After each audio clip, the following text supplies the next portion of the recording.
welcome back. Today we're going to jump into our quick warm-up, and then we're going to do our 1-minute circuits of our basic exercises: squat, push-ups, reverse lunges, curtsy lunges. And today I'm joined by Ed Hannon, and he will be my model, and I'll be able to break everything down a little bit more in more detail, and I'll let Ed introduce himself. Hi, I'm Ed Hannon. I'm a NASM certified personal trainer. I'm really excited to work with everybody today. Hello everyone. Let's do my favorite and our basic warm-up for the day. We're going to do our multi-directional lunge patterns. So again, follow along. I've done this one before, and of course if you've worked with me, you've done this more times than you probably want. So we're going to do our 6 points, okay? Just follow along. You don't have to count. We're just going to move. Okay, sagittal plane here. Frontal plane or lateral movement. Keep the heels down, toes straight ahead. And now rotate. Try to turn that toe out a little bit. Turn your head with your spine, with the rest of your body, if you feel safe doing it and comfortable doing it. Okay, if you feel a little dizzy, look straight ahead and just turn out as much as you possibly can. Okay, so again, we're going to go through several rounds of this, okay, just to get the internal core temperature elevated and then get the joints warmed in multiple directions. Okay, so this is one that you could also do, you could watch a 30-minute program and do a couple of rounds of this for 5 minutes while you're watching. Never hurts to get multi-directional movement. This is what keeps us balanced on walking on ice and a little more sure-footed, gets the joints to stabilize in all these different planes of motion. So this is a great one to do anytime you like. And you don't have to go very deep. Even if you can lunge deeper than what I'm doing right now, don't worry about that. Just get the movement in.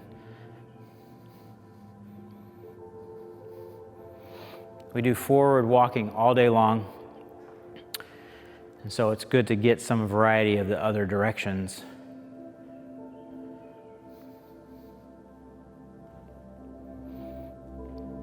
Okay, let's do 2 more rounds.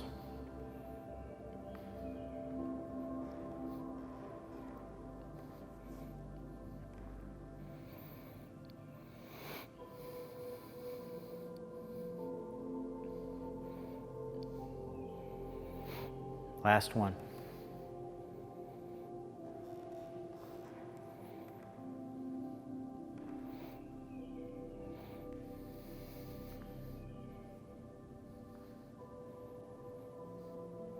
Okay, and we'll do a little something for the upper body and the trunk.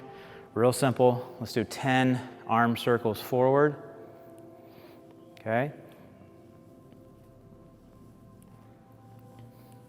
Don't strain, just nice easy movement. Okay, and we'll do 10 backwards.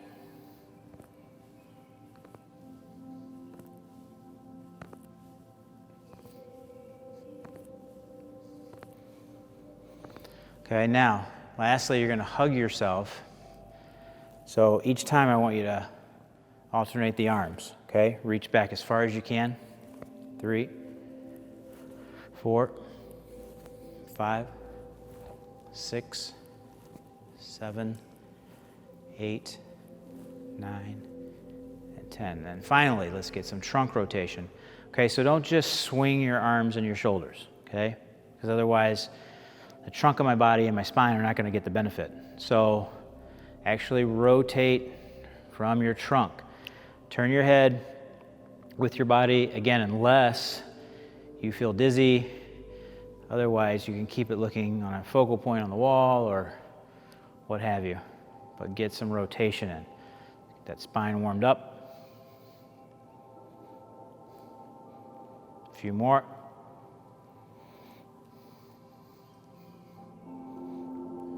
And now we're ready to work, so let's get started. Hello everyone. All right, we're all nice and warmed up. And like I said, this is our first day with my partner in crime, Ed Hannon, and he's going to be doing the exercises. We're going to do 1-minute circuits, and we're going to do squat, push-up, reverse lunges, and then our curl and press overhead.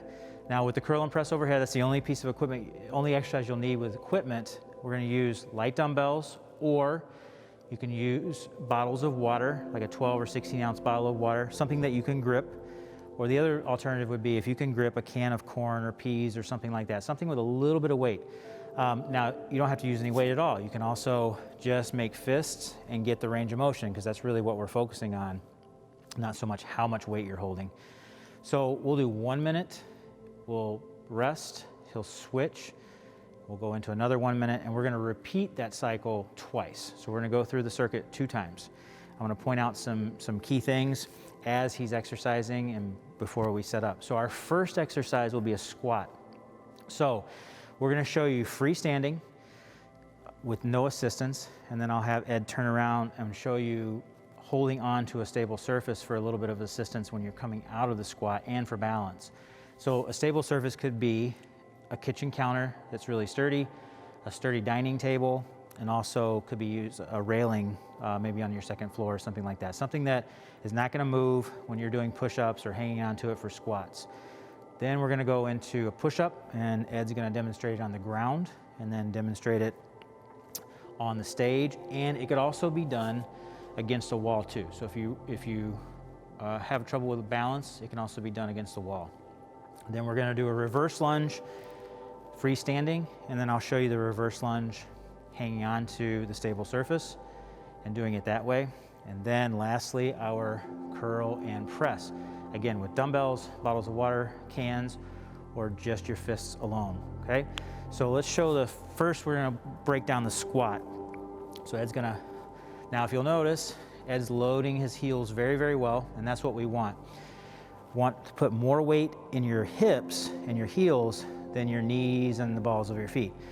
So if you go into the knees and your heels peel up, then you're being a lot more knee and quad dominant than hip and glute dominant. So this is what we want right here. Weight in the heels, nice about shoulder width stance, and initiate that by, as Ed's doing, pushing the butt back over the heels, just like you're sitting into a chair. Now if Ed turns and gets onto the stage, you can use this for assistance. And now when he's coming back up, he can do a light press into the stage and lift his chest. Again, this could be done with your countertop or whatever you have that's stable, it's not going to move. Perfect. Okay, now let's jump down and get in your push-up position. Good. So the elbows are in kind of nice and tight with the body so that you recruit more of your tricep and you're not putting strain on your shoulders, your anterior delt. Abs are tight, and go down to where you can go to below a 90-degree angle with your arms. Okay, so this is their version on the floor. Now, have Ed show you on the stage. But one of the most important key points here is keep your shoulders depressed down, okay? You don't want to elevate and stress your neck, stress your shoulders, and kind of imagine having maybe a soda can in between your shoulder blades and you're crushing it as you go down and then pushing up. And the more you rotate your elbows in, the more recruitment of the back of your arms, your triceps, the more recruitment you'll have. Abs are tight. You don't necessarily have to keep your heels down. You can actually stay kind of on the balls of your feet, and we're gonna work that way, okay? Now, our reverse lunge. So I'll have Ed face the camera, step back, and you don't necessarily have to touch your knee to the ground. If you do, just obviously lightly touch. Don't slam your knee down. And you want to get to the point where that front leg is at 90 degrees. The heel is connected to the floor. Same as a squat. You don't want to lift into your toe, because then you're shutting down some of those muscles that we want to keep recruited the entire time you're doing the exercise. Perfect. Again, now Ed can go to the stage, and we're going to show you reverse lunge using your stable surface for a little bit of balance, make you feel a little safer. And again, as you're coming up, you can kind of press into that surface to help lift you out of that and get a little bit deeper. Very nice. Okay. Now, our curl and press. So curl and press overhead. Now, one of the key points with this is we don't want to put any pressure on our lumbar spine, okay? So in order to get all the way overhead If you have to lock your knees out, bring your hips forward, and extend in your back, then that's too much range. That's too much strain. So what we want to do, that means that we need to do some work with your thoracic spine. So you can shorten that range and go to where the point of maintaining a neutral knee, neutral hip, and you're not extending in your low back, because you don't want to get through a set of these and have being overly fatigued in your low back, okay? So be careful with this one. If you have trouble going overhead altogether, just stay with a curl. You can just stay with the basic curl, okay? Still getting a lot of benefit. So let's get started.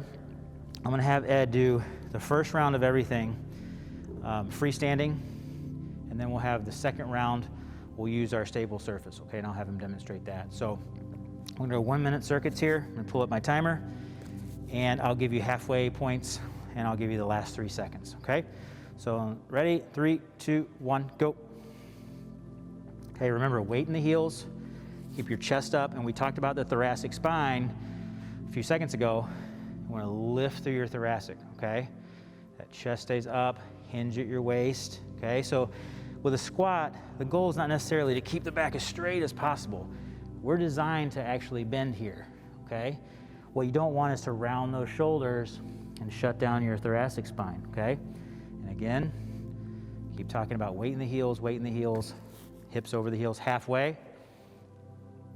Make sure you're breathing. You can also do a squat to a chair. So if you feel safer, you can actually squat to the chair where you're actually completely sitting and then coming out of the chair with your heels connected to the floor, or you can use the chair as just a target to touch and come right back up. So there's multiple ways you can do a squat. Okay, 3, 2, 1, and rest. Nice job. All right, so we're doing our push-up. I'm gonna have Ed do it on the ground. Get ready, set, and 3, 2, 1, go. Remember to breathe, don't suspend your breath when you're doing push-ups.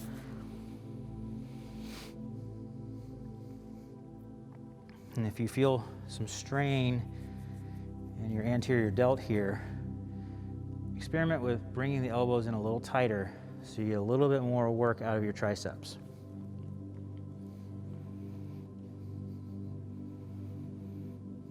Your abs tight. When you go down to that position halfway, you don't want to extend too much in your back. Same way we were talking about with standing and pressing overhead. And if you need to widen your stance a little bit with your toes just to build a bit broader base.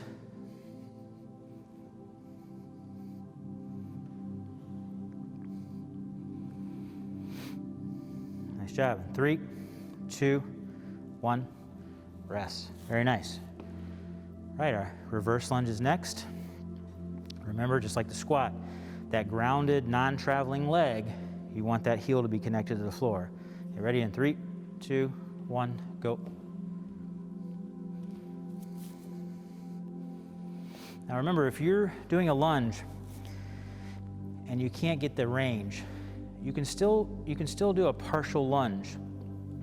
You're still recruiting the same muscles, and then you could advance it and progress it as you get stronger and stronger and build more range of motion. But as long as that front heel is connected to the floor, you can shorten that range up. You don't have to necessarily go all the way to the ground. Halfway. And if you feel more comfortable experimenting with working one side and then switching when I say halfway, that's another alternative. That might help you to wrap your muscle memory around the actual exercise itself.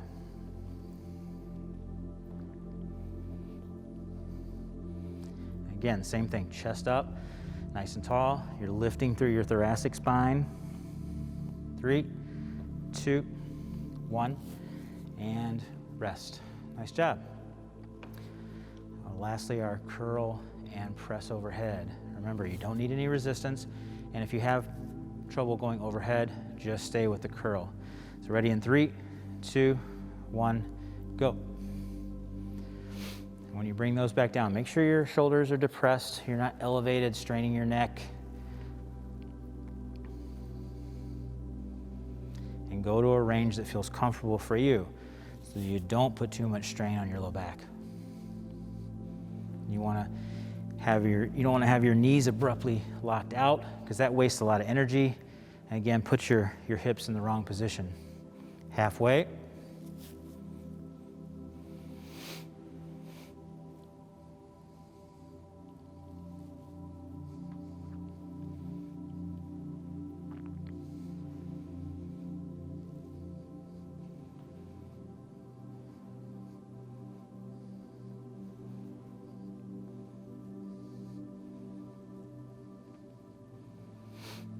Nice job. In 3, 2, 1, rest.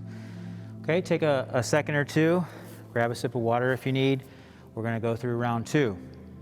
And this time I'm gonna have Ed hang on to the stage, or hang on to, at home it'd be a stable surface. Remember, you could use a railing, your countertop in your kitchen if it's stable, a big, thick, heavy dining table that won't move when you put weight on it. Something that'll help you to kind of assist coming out of a squat and going into a squat. So we're going to do that. And ready in 3, 2, 1, go. Same thing, weight in the heels. Lifting through my thoracic spine. I'm hinging at my waist. If you try to get depth and your heels start to peel up, then that's too low for you for this particular day, because our goal is to continue to improve range of motion in our joints. Nice job, halfway.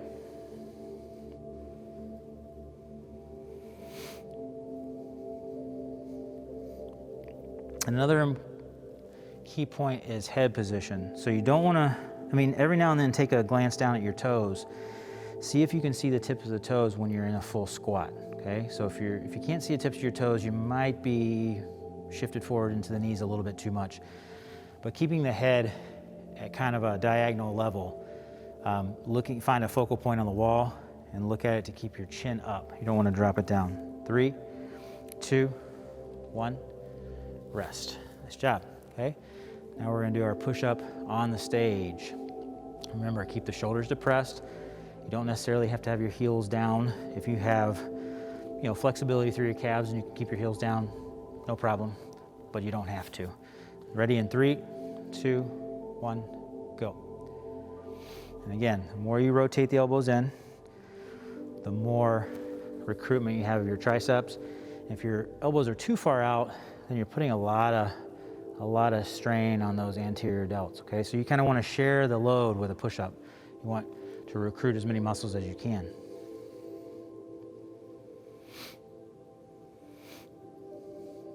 And again, you can go to a wall, get at an angle, and do your push-ups there as well. Halfway.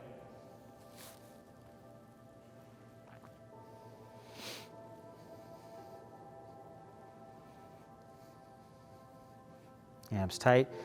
When you go down into that push-up, make sure you're not getting too much extension in your back.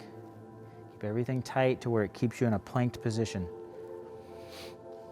Nice job. 3, 2, 1, and rest. Okay? Now we can do the same thing we did with the squat as we showed before, with hands on the stage to do our reverse lunge. If you would like to, matter of fact, this time I'm going to have Ed do one side for 30 seconds, and then when I say halfway, he'll switch and go to the other side. This way you can kind of wrap your mind around how this exercise actually works. So ready in 3, 2, 1, go.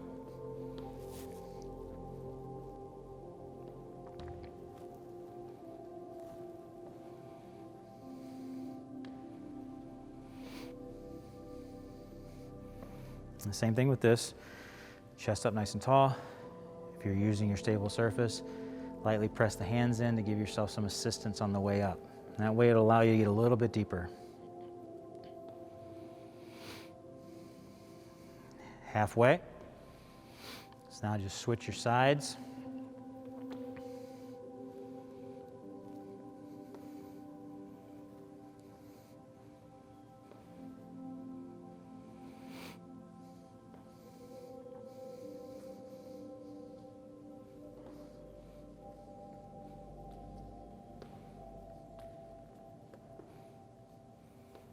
that front heel's connected to the floor. So you're driving using more glute. 3, 2, 1, rest. All right, and lastly, we have our curl and press again. One last time. Ready in 3, 2, 1, go. Remember, kind of maintain a neutral knee, somewhere between the hips and shoulder width. Try not to arch your back too much when you're pressing overhead. So if you have to arch your back, that might be a little too high for you. Find the range that feels comfortable to where you can maintain stable hips.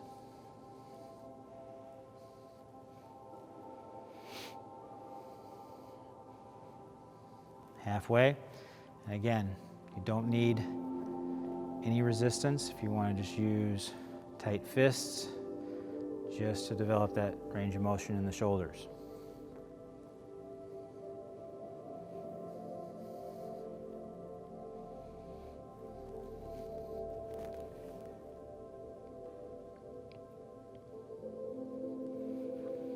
Very nice. And 3, 2, 1, and done. Nice work. Nice work. I don't even think Ed broke a sweat there. Good job. It's nice having him today. So you feel free to re-watch this one, repeat another round if you like, watch it again another day, but we'll see you again next time. Great job.